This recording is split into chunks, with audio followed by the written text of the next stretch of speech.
Hello, I'm Jeffrey Mishlove. I'm the host of the New Thinking Aloud channel on YouTube. What is the soul? You could think of the soul as the inner being of each person. In Greek, it would be the psyche, the consciousness, the self. I like to think of it as the deep self. What is the soul's relation to Source/God? The soul has a direct connection to the source or God or higher consciousness, but one could say that there's a divine spark within the soul or it wouldn't exist at all. What's the purpose of life on the physical plane? If I had to put it in a nutshell, I would say that the purpose of life on this planet is to learn how to love unconditionally. In fact, I'd go so far as to say how to love everyone and everything unconditionally, rather similar to what Jesus said in the Bible when he admonished people to love your enemies. And he realized that that was almost inhuman. He said, be like your Father in heaven and love your enemies. Do souls have more than one incarnation, either on Earth or elsewhere? From a scientific point of view, we can say with some certainty that at least 2,500 people who are in the database at the University of Virginia have reported incarnations, previous lives, and 1,700 of those are instances in which the previous lives have been verified. These are considered solved cases, but it's not clear to me that everybody reincarnates or how many times each person would reincarnate. I'm inclined to think that some people don't reincarnate at all, that there are other options. And the number of times an individual will incarnate also depends on the way in which each life is lived. So I've heard estimates that we, on average, live 35,000 lives. I've also heard estimates that there may be as much as 2,500 years between lifetimes. When you consider the infinite size of the universe, both in time and space, there's plenty of time for an infinitude of incarnations. But to be honest, looking at it from a scientific point of view, which is what I primarily try to do, there are many, many unknowns. There's certainly more questions than answers. Well, you certainly find in the literature examples of individuals who are said to achieve a state of perfect enlightenment in one lifetime or in a few lifetimes. Let's take the Buddha, for example. The Buddha describes past lives. There's a book called the Jataka Tales, in which the Buddha talks about his past lives as various animals, for example. But the suggestion is that if one were to live a flawless life, one could achieve complete enlightenment in one lifetime, and therefore there would be no further need for further incarnations, although in the Buddhist system there is the concept of the bodhisattva, an individual who is already fully enlightened, but rather than dissolve into the oneness of the universe or into the nothingness of nirvana, the bodhisattva decides to reincarnate for the benefit of other sentient beings. So there are many, many choices involved, and I have to think that the options available to a soul when it comes to future incarnations are probably far vaster than we can even imagine. Does the soul plan its incarnations ahead of time?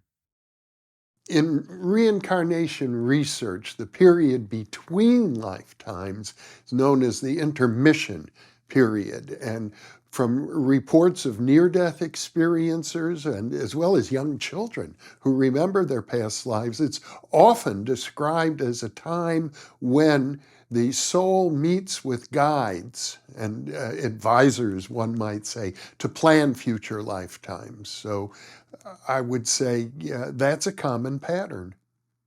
Do we have soul groups that we incarnate with across different lifetimes? There have been some very interesting books that have come out recently concerning soul groups. One of them by Walter Semke, a medical doctor, was called Return of the Revolutionaries, in which he described how many of the founding fathers of the United States incarnated as a group together and reappear in different lifetimes in the same group. So I would say that's pretty evidential or very suggestive of the notion of soul groups. Another important testimony with regard to soul groups is a wonderful book called The Road to Immortality, and it was channeled supposedly by the deceased psychical researcher Frederick Myers through the automatic writing of Geraldine Cummins, an Irish medium back in the 1930s, when he described some 30 years after his passing, the different stages of the afterlife. And he described soul groups. He said, after you go through a few stages, you'll discover that you're part of a soul group that might include as many as 1,000 souls, or perhaps as few as 20. I regard that book as a very authoritative account of the afterlife because Myers, when in the body, spent most of his adult lifetime exploring the possibility of life after death. He's the author of the classic book, Human Personality and Its Survival of Bodily Death. Are there contracts or agreements between souls? There's certainly a lot of folklore concerning contracts and agreements between souls and contracts and agreements that one makes with one's own guides, or one might say with one's higher self. The real deeper issue here is the idea of individual souls, because it seems as if the deeper one goes into the afterlife, the more one senses that we are actually united with other souls, that we're not distinct individuals, although here in the physical plane we appear to be because we're encapsulated in our skin and we believe ourselves to be living inside of our bodies. But at the spiritual level, the mystics all say we are one with everything. Do spirit guides or angels assist us? Speaking for myself, I can say that I've had a strong sense that I've been guided, and these guides are basically invisible to me. I don't know them by name. I have never seen them, but they appear in dreams. They seem to keep me out of trouble and give me messages from time to time that have literally changed my life and changed the direction of my life and have in effect guided me to devote my entire adult life to the pursuit of parapsychology and knowledge of spiritual realms. But it's a very intangible thing. I don't want to be too literal about it, like they're tall figures with long golden hair and wings attached to them, the way angels are often depicted in artwork. I think one has to be careful not to make this intangible reality more concrete than it needs to be. There was a time in my life when I knew I had to make a major decision. Back in 1972, if you had known me, I was a graduate student in criminology at the University of California. I was doing field work at San Quentin Prison in the psychiatric unit, conducting group therapy sessions with murderers and rapists. But at that time, I had a very powerful mystical experience, and I knew I needed to shift. I knew that I needed to focus my career on the positive side of human deviance, not the negative. But I didn't know how to do that. I was interested in studying mysticism, parapsychology, intuition, creativity, things of that sort. And in the university system where I was a graduate student, there were not opportunities to do that. You could study crime and psychopathology in many different departments, but to study intuition and psychic functioning, it was non-existent. So I agonized over that for months. And one day I had a feeling of certainty. And the certainty was that I knew the answer was going to come to me that night in a dream. I just knew it. It was a knowing that couldn't be questioned. And in fact, I had a dream. I had a funny dream in which I was visiting friends in Berkeley, where I lived, knocked on the door of their apartment in married student housing. There was no one home. And in the dream, I found a key. I let myself into their apartment, walked into the middle of the living room where I found a magazine. In the dream, the magazine was I, E-Y-E. And as I was paging through the magazine in my dream, I woke up with this sense of exhilaration, like, this is it. I have the answer. But I had no idea what it meant, what the answer was. I just knew that I had it. So I acted out the dream. I put on my tennis shoes. This is in the days before running shoes. I ran 5 miles across town at 7 in the morning, knocked on the door of this apartment. As I had dreamt, there was no answer. And I happened to know that they kept a key under the doormat. So I took the key, let myself in, walked into the living room. There in the middle of the living room floor, as I had dreamt, was a magazine spread open, and I picked it up. The magazine, this is an example of a dream distortion. It wasn't called I, it was called Focus. At the time, it was the magazine of listener-sponsored radio and television, KQED, in the San Francisco Bay Area. And as I was paging through that magazine, it dawned on me for the first time in my life that I could pursue my interests by getting involved in the nonprofit sector of the media, which was a very strange thing for me to consider at the moment because I didn't own a radio or TV at the time. In fact, I didn't believe in electronic communication. I thought it was all phony. But at that moment, I changed my mind. I went and volunteered at the local Pacifica radio station in Berkeley, where I lived, KPFA, and was told that I could, even though I had a master's degree at the time, I could sit at this table, and when I heard the doorbell ring, I could press this button to let people in the front door. And I gladly accepted the job. Within 3 weeks, I had learned how to produce a radio program. I did a program on how you don't have to be from out of town to be psychic, because I had local friends in the psychic community that I featured. And the program director liked it, and he said, we have a regular slot for you. Every Tuesday and Thursday at noon, would you host this interview program called The Mind's Ear?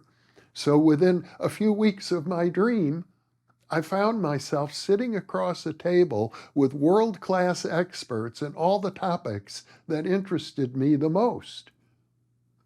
And that gave me the confidence to then go back to the university and take advantage of a very obscure rule that they had, that if you wanted to write a doctoral dissertation on a topic that no department would sponsor, but you could find 3 faculty members from different departments, you could create your own unique, individual, interdisciplinary doctoral program. So that's what I did. I created a PhD program in parapsychology It took me 8 years. I matriculated with a diploma in 1980, and to this day, to my knowledge, it's the only doctoral diploma that says parapsychology ever awarded by an accredited American university, possibly any accredited university in the world. What is death? Death is when consciousness leaves the physical body and the physical body then drops away without the divine spark. It dies, and the physical body is no longer functioning. However, the soul remains. The soul is still vital and active. One might say that the soul exists in a higher dimension of space. That's one way to think about it. Much the way a snake will shed its skin, the soul sheds its body, but it continues on. Well, there's a lot of confusion about words such as the soul. People often, for example, confuse the term the soul with the spirit. I like to think that soul and spirit are two different things. The soul, well, you know about soul music. The soul is our passions, our emotions, our awareness. It's who we are. You could even say it's our personality. It's that which we've learned, that our tendencies, our traits, and our states. All of those things are the soul, and they stay with us after the body falls away. Those things continue. One might say we remain an intact personality after death. The spirit, to my way of thinking, is at a different level completely. The spirit is the part of us. You could think of it as the divine spark. It's the part of us that is one with everything. It goes way beyond the personality. The spirit is infinite and the spirit is immortal. The soul is not necessarily immortal. The soul will change over time, over many lifetimes, perhaps. And at one point, one might say at the end of time, if there is such a thing, all that's left is the spirit, because the soul has been so refined that there's nothing left but pure spirit. But until then, the soul will progress through many levels and many lifetimes and many bodies. What is the veil of forgetting, and why do we need it? Very few people remember their past lives. I've tried to remember some of my past lifetimes, and I have inklings occasionally, brief moments, a flash here and there of a past lifetime, but very little actual memory. And my best understanding of why this happens is because past lives can be very painful. If we look at human history, it's punctuated by wars and famines and catastrophes of all kinds. And I think the reason most of us don't remember our past lives is to protect ourselves from having to recall all of that pain. It's the same reason why most people aren't more psychic, because there's so much pain in the world. Insulate ourselves from experiencing the pain of the world in different ways, both by not remembering past lives and not being aware of all the information that is actually available at every moment to our consciousness. Discuss the role of free will in a given incarnation. Free will is a very deep topic. If you were to ask most physicists today, they would say that we don't have free will. Everything we do is caused by something. We may think we have free will, but it's an illusion. On the other hand, if you were to talk to a lawyer or a judge or someone involved in the legal system, it's based on the idea of free will, that if we commit a crime, we're responsible and we need to have accountability for our actions. So we live in a culture in which there are many different views about free will. I had a mentor who suggested that free will was just the flip side of quantum uncertainty. If other people can't predict what you're going to do, that means you have free will. So it's really, I guess I'd have to say, it's a mystery in the academic world today. If you're a physicist, there's no such thing as free will. One of my professors was a professor in the School of Business Administration, and he said, in terms of management science, we do have free will. There are many different ways to look at it, which means that if you're living your life, and you're making decisions, let's say decisions related to your own spiritual growth, how do you navigate through all of the influences and pressures on you to move in one direction or another direction? I think there are moments in our life when we do exercise free will, and that is the uh, domain of our spirit. The spirit has total free will, in my opinion. The soul does not. The soul is influenced by its own passions, amongst other things, and as well as all sorts of social relationships and biological needs. Those things are devoid of free will. Any biologist will tell you you can't find free will anywhere in the brain or anywhere in the body. But from a spiritual point of view, there are moments when you do exercise free will, and those are moments of incredible importance, even if it only occurs once or twice in a lifetime. You could say that life is a mixture of both free will and determinism, and it's up to the soul to navigate through that mixture, through that morass at times. Is life on the physical plane an illusion? There's a sense in which life here in the physical plane is something like going to the movies. You can go to a theater and get totally absorbed in the movie, so much so that you forget yourself until the movie ends and you walk out of the theater and realize you're yourself again. You're not just in the movie. That's a sense of the illusion of life. And there's another sense, of course, in which it's very real, it's very tangible. If I pinch myself, it's going to hurt. And there's no getting away from it. So I view life as occurring on different levels. I view the human being as existing simultaneously on multiple levels.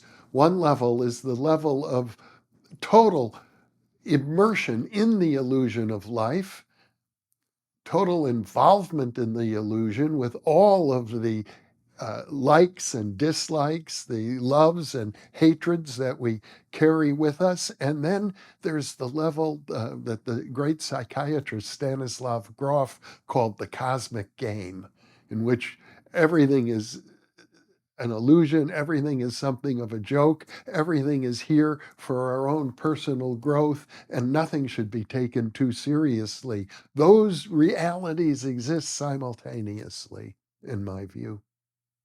Are we judged or punished for our mistakes in the afterlife? I don't believe we are judged or punished in the afterlife for our mistakes, but I do think that we judge ourselves. And we may punish ourselves in the afterlife just as we often punish ourselves here in the physical plane. And that's where heaven and hell exists, so to speak. It's in the mind, it's in the way we view ourselves, and which is one reason why I encourage people not to assume guilt for their behavior, to love themselves unconditionally, no matter what you say or do or think or feel, or what anyone else may say or do or think or feel with regard to you. Each individual at their core is a pure spirit and deserves nothing but unconditional love. Is there such a thing as hell? I think it was Alexander Pope, the poet, who said there is neither heaven nor hell, but that the mind makes it so. I'm inclined to accept that view. I don't like traditional religious views. I absolutely don't like the idea of scaring people that they're going to go to hell because of their behavior. But I certainly think that people will carry with them deep feelings of guilt if they don't learn how to let go of guilt, and they can create a hell for themselves because of their guilt. Describe the life review. My understanding of the life review process is that one experiences an entire human lifetime, moment by moment, not only from your own perspective, but from the perspective of every other person you interacted with or influenced, whether for good or for ill. You feel their joy, you feel their pain in relationship to your actions. And the interesting thing is that in Earth time, the life review can take place in a matter of minutes, whereas it might seem to be years or a whole lifetime in the afterlife. So one might say that time is very different on the other side, let alone perspective. What is karma? Well, from a religious point of view, karma would be the equation: as you sow, so shall you reap. If you behave badly in one lifetime, you'll be punished for it in the next lifetime. For example, anthropologists have reported a village in India where they believe if you're a bad person in one lifetime, you'll be reborn as an American in the next lifetime, because then you would be so far removed from spiritual truths.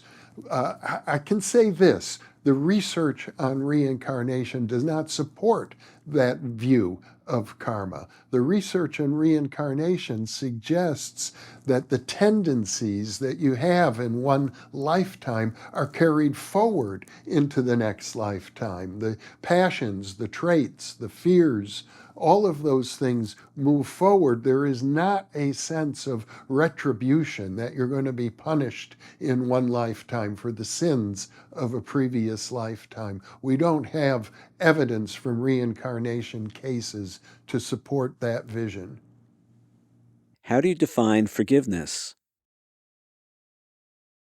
There are two kinds of forgiveness. There's the forgiveness that you have for others, and the forgiveness that you have towards yourself. The forgiveness that you have towards yourself, in my view, is more spiritual and more important. It's what I described earlier when I talked about loving yourself unconditionally, no matter what you may think, feel, say, or do, or what anyone else may think, feel, say, or do with regard to you. Because at your core, you are a spiritual being. You are infinite. You contain the entire universe.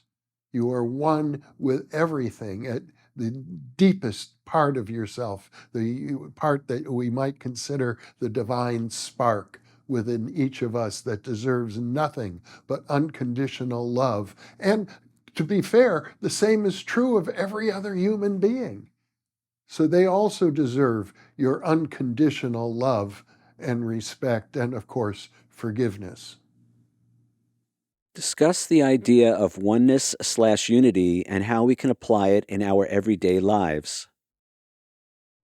Well, the mystics of every culture say that we are one with everything. That means everything, with every other sentient being, not only on this planet, but even extraterrestrials. One with everything, with every volcano, with every earthworm, with every microbe.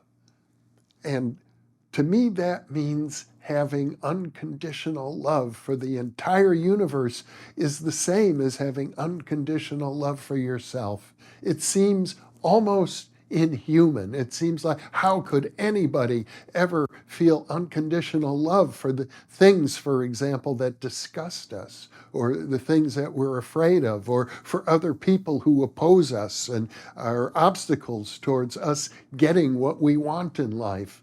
Typically, we consider such people our enemies and we hate them, but yet, you find in the Bible, I'm not a Christian, but the one saying of Jesus that has inspired me the most is love your enemies. And Jesus goes on to say, be like your Father in heaven and love your enemies. It's an acknowledgement of the divine spark within each of us and the awareness that the furthest galaxies in the universe are part of who we are. It's an amazing thing to contemplate, but I regard it as bedrock truth. What, where is heaven? What, where is God? The question, where is heaven or where is God, implies the notion of space. And yet, space itself is, I think, secondary to consciousness. Consciousness is primary. God is within our consciousness. Our consciousness exists by virtue of God. You might say God is the ground of being. All space exists within God. And heaven is a state of consciousness. Heaven is also everywhere and nowhere because it exists, one might say, within awareness itself. What's the secret to remembering who we really are? I've had the benefit of interviewing hundreds of mystics and near-death experiencers over a period of 50 years. So I've been totally immersed in this reality of intuition, mysticism, creativity, esoteric culture. And I guess the ultimate answer to how you remember is you immerse yourself in the culture that supports that remembering, because there are many other aspects of our culture that will encourage you to forget who you really are. What does our soul want us to know? I think each person has what you might call an entelechy, a purpose for being here, a reason. In my case, I was very fortunate to get in touch with that person and to spend half a century exploring parapsychology. But it's going to be different for each person. Everyone has a unique destiny. And I don't think that there's an easy answer for each and every person as to how you get in touch with your destiny, but there are some tips like pay attention to your dreams. That would be a very important one. Meditate, learn how to quiet your mind. Those are all good things to do. Is there a positive message or message of hope you'd like to leave us with? I think it's very hopeful to recognize that you are an infinite being, that to say that you've been around for billions of years might well be an understatement, and that you are one with everything, meaning you're invincible. It seems very, very different than the way in which we're socially conditioned to think of ourselves as weak, mortal beings, which is true on one level, but it's not true of our deepest self.